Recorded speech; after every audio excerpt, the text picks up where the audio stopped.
Já estamos de volta com o seu estilo de vida e lá no Acre começaram algumas campanhas em relação ao combate do mosquito Aedes aegypti, que é o causador da dengue, da chikungunya e do zika vírus. E dentro de todas as campanhas tem um destaque principal com o trabalho das grávidas, para poder prevenir essas grávidas, porque a gente sabe que o zika é realmente muito importante e muito digamos que ameaçador em relação a essas grávidas, né? É muito perigoso para os bebês por causa da microcefalia. Então vamos conferir como que isso está acontecendo.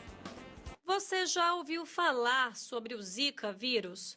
Doença que vem preocupando a população e principalmente as mulheres que estão no período de gravidez. Mas, afinal, você sabe o que é esse vírus? E como ele é transmitido e qual a sua relação com a gravidez? O Zika vírus é da mesma família da dengue e da febre amarela, sendo transmitido pelo mesmo transmissor mosquito Aedes aegypti, que em um nível mais avançado de contaminação é responsável agora pelo aumento da microcefalia congênita no Brasil. E este assunto é preocupante. Por este motivo, equipes das Secretarias de Saúde da Mulher da Prefeitura de Rio Branco iniciaram na capital acreana o trabalho de visita e conscientização às grávidas para intensificar as ações de prevenção na capital. A gente está falando de uma doença, de um vírus, né, que pode acabar com o futuro, né, de uma criança, de um jovem, enfim. E esse cuidado, essa prevenção, ela tem que ser feita agora, né, durante o período da gravidez. Então, assim, essa orientação do nosso prefeito, para que a gente chegue até essas grávidas, faça essa conversa, faça esse alerta, de certa forma, né, reforçando o trabalho que já é feito pela saúde através dos agentes, para a gente é muito importante. No 4º mês de gestação, a jovem Ana Rosa dos Santos explica que as medidas de prevenção contra o Zika vírus são fundamentais para a proteção do seu bebê. Todos os meses, ela realiza o pré-natal no posto de saúde da Baixada da Habitasa, em Rio Branco, e é orientada quanto à importância de manter hábitos saudáveis para garantir a saúde e o bem-estar do bebê. Mais do meu neném, mais importante do meu neném, né? Através de mim, né, a saúde vai para ele, né? E vai ter bastante cuidado, né? Se prevenir bastante. Hoje nós vamos conversar no nosso bate-papo do dia sobre um assunto que também tem a ver com as grávidas, mas não tão com o foco que a gente viu nessa matéria, né? A gente vai falar sobre os cuidados que nós precisamos ter com os bebês. E hoje nós recebemos a doutora Denise Nunes, que é pediatra, e ela vai contar pra gente o que a gente precisa fazer com essas crianças, com esses nenéns, quando eles chegam ao mundo. Muitas mamães têm muitas dúvidas, têm medo de pegar no bebê às vezes, né, doutora? Com certeza. E é pra isso que nós estamos aqui hoje, pra esclarecer todos esses mitos e dizer que elas podem sim pegar o seu filho, desde que com segurança. Bom dia, doutora. Bom dia, é um prazer voltar aqui a este programa e poder estar conversando com você aí em casa. Tem um dia muito bom e eu espero esclarecer as dúvidas que vocês têm. Os principais cuidados que a gente precisa ter com esse bebê quando ele chega ao mundo, quando ele sai do útero e nasce, quais são? Bom, provavelmente quer saber, a mãe recebeu alta, porque quando está no hospital, ela tem todo um apoio, né, da equipe de técnicos de enfermagem, de enfermeira, então não fica muito complicado. Mas quando for voltar para casa, o primeiro cuidado é que o bebê tem que ir na cadeirinha apropriada. Nada de carregar o bebê no colo, ok? Existem informações sobre que tipo de cadeira que é e tal, vocês têm que procurar se informar antes, tá? E não levem bebê no colo para casa, porque o risco de acidente é grande. Interessante que às vezes a gente imagina que eles são muito frágeis e talvez por um instinto protetor, a gente realmente quer ficar com eles no colo sempre. Então, e imagina até que a cadeirinha possa fazer mal, né? E na realidade é o contrário. É verdade. Mas essa é uma recomendação que é importantíssima, porque eu observo que a maioria das mães não fazem assim. Eles levam o bebê no colo. E isso não é bom para o bebê, porque ele não pode botar cinto de segurança. Então, a mãe vai ter que carregar. Mas se houver um acidente, o bebê vai se desprender da mãe e pode ter sérios traumatismos. E essa ideia que a gente tem, às vezes, de que eles são muito frágeis, isso é verdade? Eles realmente são muito frágeis? Ou a gente imagina que eles são mais frágeis do que realmente são, né? Não, na realidade, os bebês são frágeis. Eles ainda não sustentam o pescoço, eles não conseguem sentar, nada disso. Então, o bebê humano, ele depende totalmente de seus pais. Até o jeito de segurar o bebê, claro que tem que saber, certo? Então, é muito importante o pescoço, você colocar a mão ali para apoiar o pescoço, para evitar movimentos bruscos que, de repente, possa causar alguma lesão pelo fato do bebê ainda não sustentar. Mas, ao chegar em casa, o quarto do bebê já deve estar todo montado, né? Aquela luz suave, a penumbra, e evitar sons muito altos, certo? Não é para andar na ponta do pé sussurrando. O bebê deve se acostumar com os barulhos normais da casa, né? O banho passa a ser todo dia de manhã, em geral em torno de 9 horas. É importante, pais, que vocês cuidem do bebê. Porque senão chega o segundo bebê e vocês vão continuar sem saber nada. Porque deixaram o bebê com outras pessoas mais experientes e perderam a oportunidade de estar interagindo com seu bebê, melhorando o vínculo entre o bebê e pai e mãe. Então, essa é uma experiência muito importante, muito prazerosa, tanto para vocês quanto para o bebê. Esse é o momento dos pais, é um momento mágico e não deve ser terceirizado.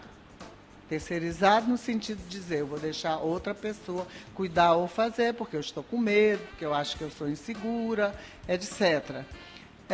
As grávidas treinem com um boneco bebê, coloquem fralda nesse boneco, segura o boneco, tem dúvida, pergunta. Mas, assim, no início tem que ser cuidado. Bom, e que mais? Alimentação, aleitamento materno. Não existe nenhum alimento neste mundo que possa estar substituindo o leite materno. Nenhum deles tem a composição, porque o leite materno é uma substância viva.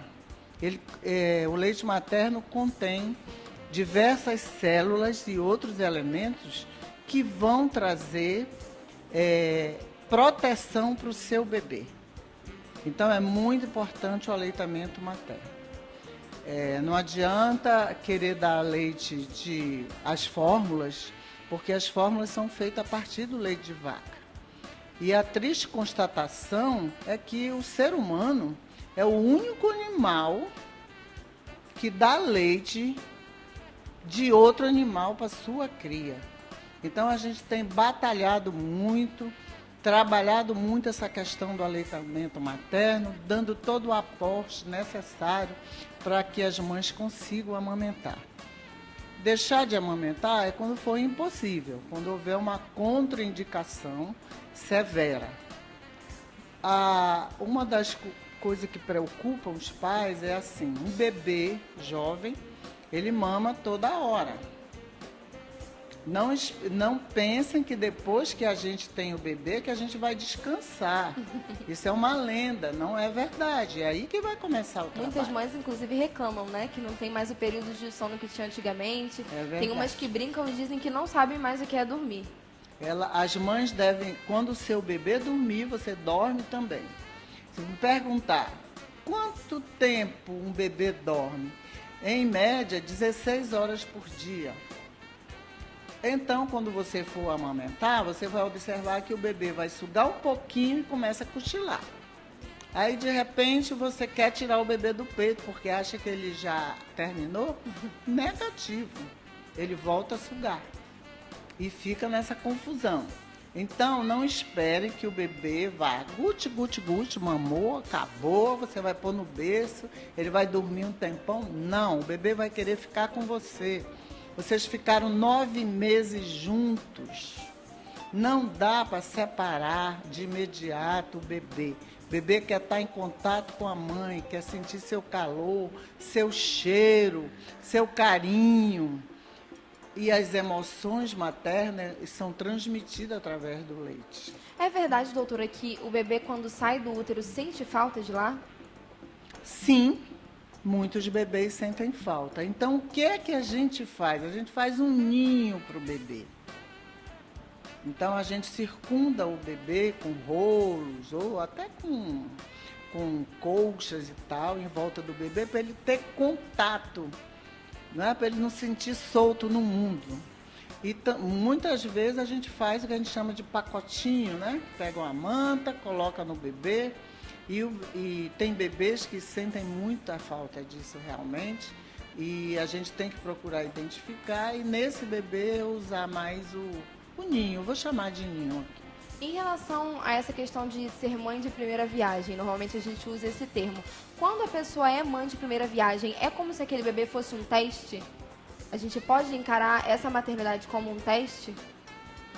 Bom, assim, tem coisas que são instintivas, não é? Que a gente nem sabe de onde vem aqui. Eu tenho mães e mães. Tem mães que não têm nenhum problema, se adaptam perfeitamente, mas a gente tem outras mães que emocionalmente, eu posso dizer assim, talvez não tivesse preparado para a maternidade. Porque uma coisa é eu me programar, eu querer ter um bebê, eu me programo e eu faço um trabalho para quando o bebê chegar. A outra coisa, quando eu tenho uma gravidez que não foi desejada, aconteceu. São situações diferentes aí. Então, depois daquele susto inicial, né, às vezes a mãe até não queria ter aquele bebê naquele momento, então ela tem que se reprogramar. Mas é importante saber que as emoções da mãe atuam sobre o bebê, certo? As mães tranquilas, amorosas, afetuosas, né? Elas costumam ter um vínculo mãe-bebê mais forte, ela desenvolve o apego mais rapidamente. É diferente daquela mãe que é medrosa, que para segurar o bebê ela tem medo de quebrar o bebê, etc. Então o bebê percebe essas coisas. E muitas vezes o bebê chora porque ele não conseguiu desenvolver esse vínculo, quando a mãe não entende o que o bebê quer. Sempre me perguntam, o bebê está chorando, está com cólica. Negativo. A cólica não é uma coisa que todo bebê tem que ter. Então, quando o bebê está chorando, eu tenho que descobrir qual é a mensagem que ele está me passando. E parece que nós já guardamos mensagens específicas, né? É cólica, fome, sono e tá sujo. Então a gente imagina que quando eles estão chorando é por causa disso.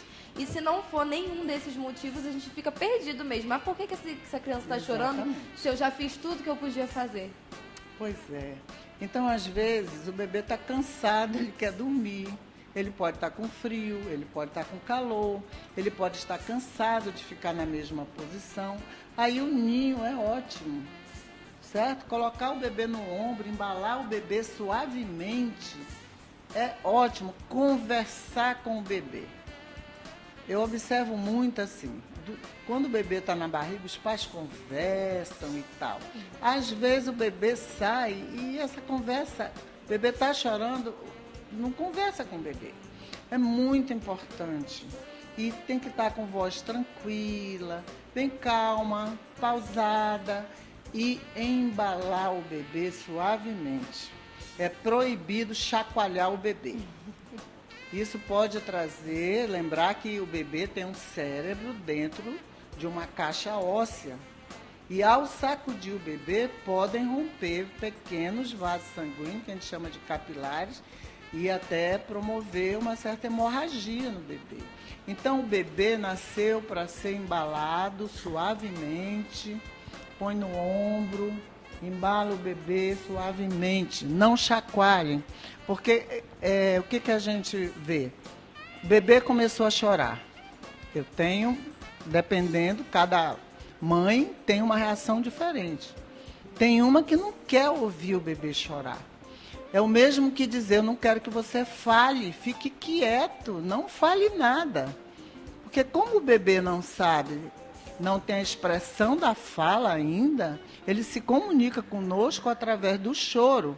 Se está tudo bem, o bebê não vai chorar. Se ele está com a fralda encharcada de fezes ou de urina, ou se está muito apertada, está incomodando ele vai chorar para lhe avisar.